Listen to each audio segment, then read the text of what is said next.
Hello there, Robin. Good morning, Dolly. How are you? I'm good. How are you? Fantastic. Good.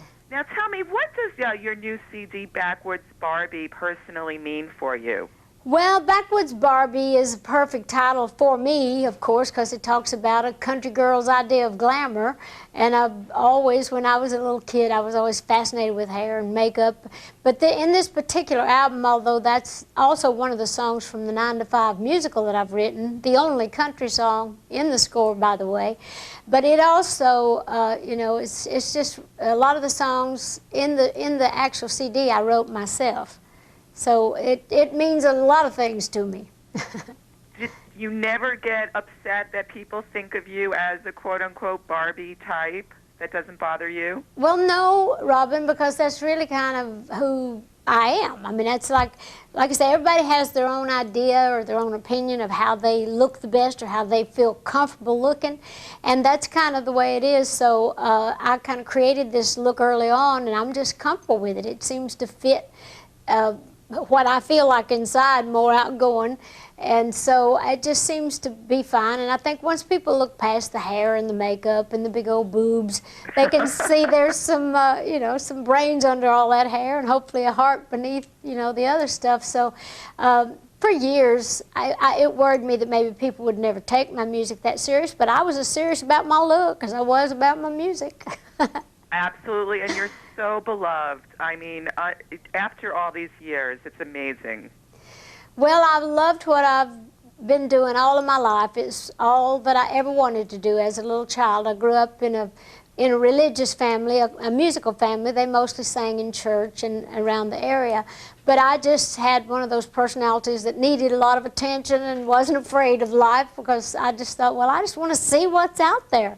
So I just tried to make the most of it. And I love people, and I love that they love me. And I hope they don't, just like some of the words in the song, don't, I might look artificial, but hopefully where it counts, I'm real.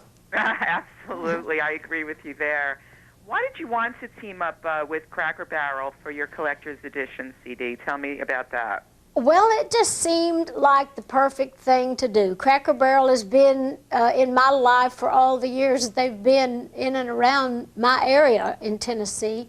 And everywhere else we travel that we see a Cracker Barrel, of course, they have the kind of food that I grew up loving. They represent how I grew up with family and values, family values. And so the fact that I've spent lots of time in Cracker Barrel restaurants loving their food and buying things from their old country store, it just seemed to be a wonderful thing to do. And my manager, Danny Nozell, got in touch with all their people and presented the idea of us kind of putting together a whole package, and they loved it.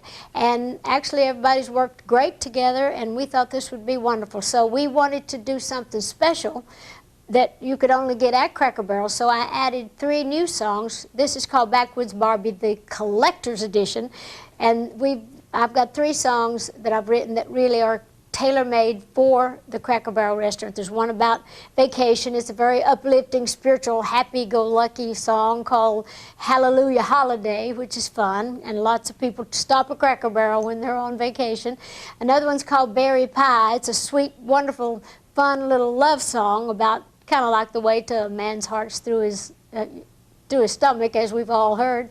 And then the other one is just an old mountain love song of like that soulmate in your life that's done in the old-time Appalachian style. So we just thought those songs were perfect. We got new artwork, we got a new book, and we even have rocking chairs, pink rocking chairs, just like the one I'm sitting in. So we got a few things going on at Cracker Barrel, because they're famous for their front porch chairs as well. Also, you look so pretty in pink on the cover, sitting in a bale of hay in that yellow pickup truck. Tell me, what was that photo shoot like? Did you actually sit in hay? Well, actually I did. That was on the original Backwoods Barbie CD. We have some new artwork. That's the other wonderful thing that we have for Cracker Barrel. We wanted it to be different and special just for them, so we have new artwork there. But when I did that original shoot, I actually was sitting in an old antique truck with some real hay up in East Tennessee, my home area. So that was a fun thing to do. It's not the first time I've been sitting in a bale of hay. When do you remember about the first time that you sat in a bale of hay? Well, actually, all of my life. I grew up in a family of 12 children, Robin. I don't know if you know that much about me, but Yes. we just lived way back in the woods, thus the Backwoods Barbie. We were way back in the backwoods of East Tennessee. And so we spent our whole lives in the barn, you know, either milking the cows or feeding the hogs or gathering eggs or taking care of something. And we always used to play in the barn as well. So, you know, it was just all of my life. I can't even say that I remember the first time I ever rolled around in the hay. Well, you've come a long way. Now your show's going to Broadway. What can audiences expect? You must be so excited. Well, I really am. I wrote all the music and the words for the 9 to 5 musical. Of course, you know it's 30 years ago that I did the movie, my first movie, 9 to 5 with Jane Fonda and Lily Tomlin, and I had written the theme song for that then. So when they came to me about doing a musical, I thought, wow, why now after all these years? But it is so amazing. This show is so much fun. It is so uplifting, and during these times, people worrying about their jobs or their work, if there ever was a show that one would want to see on Broadway, it would be this one, because the cast is absolutely great. Hopefully the music's good. I know they make it sound like it's good, and it's got a lot of humor in it. We have a wonderful group of people all around, so it's very exciting. We open on the 30th of April, the big grand opening, although we start previews on the 7th, and there'll be an audience from the 7th on. But I'm just hoping it does good. And I'm hoping you're going to have a big after party to celebrate. Well, I certainly hope so. I can't imagine we won't be partying somewhere. It's at the Marriott Marquis is where the show is going to be, so we're looking forward to that. Now, have you ever worked 9 to 5 in your entire life?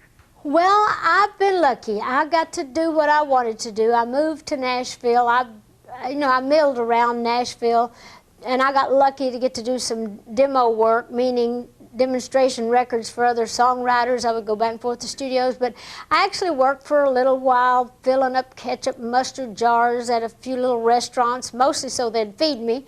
And then I worked for a day or two at a neighbor that owned an outdoor advertising sign company. I answered the phone. I was sort of like the character in 9 to 5. Hello, this is Judy Burnley. Hello, this is Judy Burnley, always hanging up on them. So I realized right then I wasn't born to work a 9 to 5 job. I was born to write about it. And it must have been very difficult to answer the phone with your beautiful long acrylic nails. Well, I didn't have all these nails back then, but I had on the Lee press-on nails. These are acrylic. But anyway, I never really wanted to do anything but sing and write my songs and entertain, and thank God above. I thank Him every day, and the fans out there, that I've had an opportunity to make a living at what I love to do. Well, it's always a pleasure, Dolly. Thank you so much for joining us today. Well, thank you, and I'll come back anytime you ask me. Rockin' Robin. Thank you. Okay. Bye-bye. Bye.